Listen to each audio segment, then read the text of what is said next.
मनीष जी, आपने ये जो पैंडेमिक के टाइम पे आपने ये जो काम किया है, रियली बहुत ही अप्रिसिएट है। हम सभी मीडिया वाले आपको अप्रिसिएट करते हैं।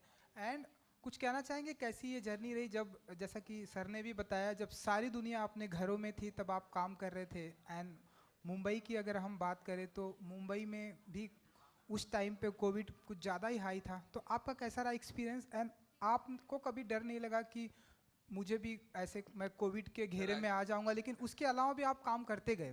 सर एक्चुअली मैंने टीवी बंद कर दिया था 27 तारीख के बाद से। 27 मार्च के बाद टीवी बंद कर दिया था मैंने, और चालू किया 22 जुलाई को। टीवी बंद कर दिया था मैंने पहला। और दूसरा, इस वक्त ने जो सिखाया, जो सीखा मैंने, वो बुरे वक्त में अच्छे लोगों की पहचान सिखा दी। सो अपने आप नेगेटिव लोग फिल्टर हो गए और अच्छे लोग सामने आए, जो अभी आपके सामने स्टेज पे दिख रहे हैं आपके। तो फॉर्चुनेटली मतलब यही सबसे बड़ी सीख मेरी यही इस पैंडेमिक से है कि जिसे कहते हैं डर के आगे जीत टाइप की बोलते हैं ना, तो वो डायलॉग बोल सकता हूँ मैं। बिकॉज क्योंकि जब जा रहे थे, अभी कोविड ज़्यादा है, डर कम है। पहले डर ज़्यादा था, कोविड कम था। तो वो टाइम था जब मैं पहुंच पा रहा था, और करेक्ट। शायद अपने को बताया कि ठीक है, अगर मैं बता दूं मैं आपको कि जब मैं जा भी रहा था, I was to take full precaution कि हैंड सैनिटाइज है, ग्लव्स लगा रखे हैं, कोविड कोट पहन रखा है।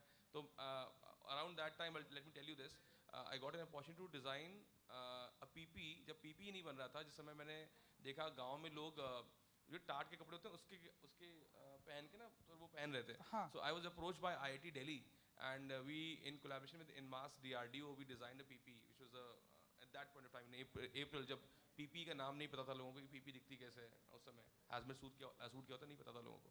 सो काफ़ी कुछ करा मैंने, and I think I am thankful to COVID for another reason, that it actually enlightened me to find a purpose in my life. It's very important for everyone to have a purpose in life. So you always feel like, want to design for XYZ person, you want to design for so and so person, but then ultimately you feel what will you do after that?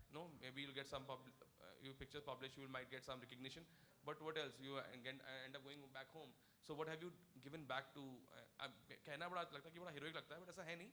I personally felt it, and that's what made me do all this around when nobody was actually out on the road. So I would say, because I always appeal to people whenever I get a chance to have an audience. I tell, it's whatever we do, we should do, but we should try and find a purpose in the profession which we are into. If by my profession I could contribute this to society, I should do it, and that's what I'm doing now, and I'm taking this forward to even further. That's the reason I'm saying it won't be an event. It would be a movement which will be going forward. I was discussing with Jatin here, and also that on 24th January I'm putting up something with again with Khadi. Then on 8th of March is Women's Day. So I'm trying to put that calendar in such a way that if I've taken up something for women of India, I would want to continue doing that, so that more people can get inspired, more people can get benefited.